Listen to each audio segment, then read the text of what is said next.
Halo Reach is one of the first shooters I ever played, and is one of the main reasons why I love FPS games today. From its heartbreaking story and timeless gameplay, to the endless amount of fun generated by the community, Halo Reach became a fundamental part of who I am today. Reach introduced me to amazing people and gifted me lifelong memories, so in this video I'm going to be talking about why I love Halo Reach and why this game is so special. As Bungie's last Halo game, they decided to try something new. Instead of playing as the unstoppable, alien-slaying machine the Master Chief, the player would be put in the shoes of Noble 6, the newest member of Noble Team, whose task was to stop the Covenant from destroying the planet Reach. This is the first time that we experience the Covenant invading a human planet and being a part of a gritty, somewhat realistic war story that perfectly showcases the true destructive nature of the Covenant, large-scale loss of life, and the feeling of hopelessness. This environment shows the player why the Covenant are a threat and gives a reason for the player to actually care about Reach and the team we are part of. Speaking of our team, let's talk about Noble Team. Right at the beginning, we are introduced to one of the most iconic group of Spartans in the Halo universe. Every member of Noble has their own unique armor design, with some of them having various scars, tattoos, and battle wounds. While most games try to impress you with their character roster and make you feel instantly a part of the team, Reach slowly builds. You are the new guy and get to spend time with each team member learning more about them, their role, and how they fit in on the team. This has a couple of effects. One, it makes us feel like that we are actually a part of a team, and two, it makes each member of Noble Team and their death more memorable.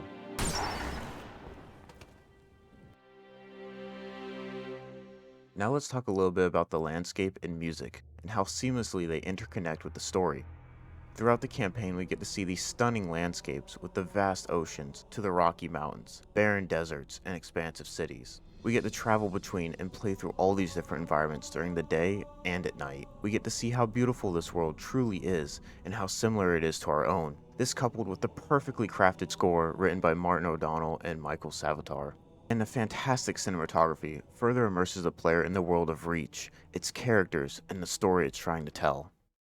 All of this makes Reach feel alive, the world feels alive, and most importantly, it gives the player a reason to care about the fight for Reach and why they should be trying to save it.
Halo Reach's multiplayer was divisive to say the least. A ton of new changes were made from the previous installments, such as the addition of Sprint and Weapon Bloom. These things didn't really bother me at the time, but that's probably because this was the first shooter I ever played. On the flip side though, this game has the best armor customization in the series, and is still yet to be replicated. There's a wide array of options, so you can easily make your Spartan feel unique, but in order to do this, you actually had to play the game. You don't have to spend money to get the coolest armor in the game, but rather put in the time and grind for it. It was really cool to look at everyone's rank and armor while sitting in the lobby waiting for the game to start, and I wish this was implemented in future installments. You also didn't just have to play multiplayer to progress your rank and unlock new armor.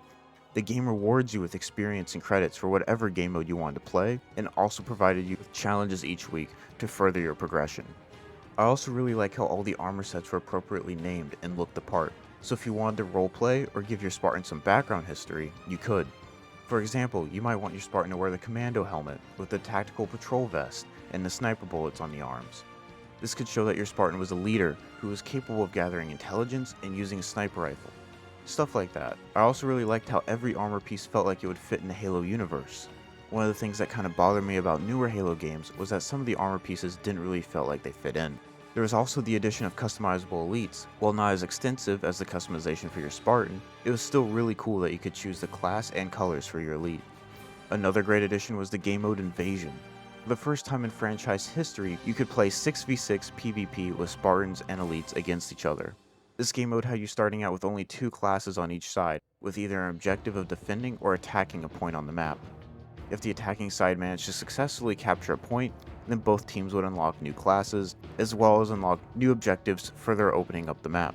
Some of my most memorable memories of this game are from Invasion, playing on Spire and flying around in the Falcon trying to deliver the bomb. If Invasion wasn't your cup of tea, then Reach still had you covered with a wide variety of game modes. Big team battles were always a lot of fun: Infection, SWAT, Slayer, Free-for-all, and Griefball.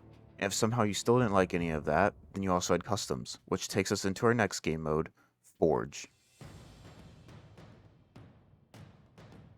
Halo Reach's Forge is just absolutely fantastic. It provided the player with one of the greatest maps ever to customize, explore, and truly make whatever you want. I remember exploring Forge World, driving through the caves, finding secret hiding spots, and discovering new items that could only be used in Forge. It was the perfect sandbox map for Halo in terms of size and location. Even though I can't get the maps I made anymore due to the servers being shut down on Xbox 360, I still clearly remember some of the maps me and my friends made and hosting some incredible custom game nights. One of my favorite memories of this game was designing this huge big team battle map that spanned all of Forge World with my friend Random Guy. This map was designed with a Spartan base on one side and a Covenant base on the other, with plenty of powerful weapons and gear on the middle island. Both teams would be trying to either sneak or brute force their way into the other team's base. Another map I designed with a friend was Kino der Toten. It was so cool being able to recreate a COD Zombies map in Halo. It was a PvP game of Infection where there were only a couple of Spartans versus some energy sword wielding zombies. I was actually able to find a similar version of this on MCC while making this video. It's still Kino, but just slightly different in design, and it's still Infection, but it was against bot zombies. And that's the great thing about Forge World. Everyone can build and see their vision come to life. The possibilities were endless. I played tons of great racing maps, bumper cars, cops vs robbers, avalanche, speed Halo, and lots more. The last thing I want to talk to you about in this section were the community created Machinima film series. You had things like The Running Dead, Project Containment, and my favorite, Rise of the Spartans. You can really tell that people put their heart and souls into these films with great character development and interesting stories. If you had never heard of these and want to watch a film series created by the community in Halo Reach, then I recommend checking out some of these, especially Rise of the Spartans. Firefight. Probably my least played game mode, but that doesn't mean there wasn't any fun to be had. At its core, it's a PvE survival mode where wave after wave the Covenant drops in and attacks you, and after a certain amount of rounds you're able to exfil successfully. It can get a little boring after a while, but fortunately there's a good variety of maps and settings that could be adjusted, so you can make Firefight different each time. There was also a bunch of iconic voices that you could unlock and use in Firefight, so if you wanted to be the Master Chief or maybe another member of Noble, you could. Overall, it's a fun third game mode that I would go and play if I needed a break from one of the other game modes. In case you couldn't tell, I love this game. Reach had a fantastic and memorable campaign, alongside an endlessly fun multiplayer and Forge mode. The customization was the best in the series, with a great progression system and customizable elites. I will never forget the people and friends I was introduced to, and the countless hours we spent playing this game. I couldn't have asked for a better introduction to the FPS genre than Halo Reach. But that's just some of the reasons why I love Halo Reach, and why this game will always hold a special place in my heart. Let me know in the comments down below if you had similar experiences with the game, and what your favorite memory of Reach was. I hope you all have a wonderful day, and I'll see you in the next one.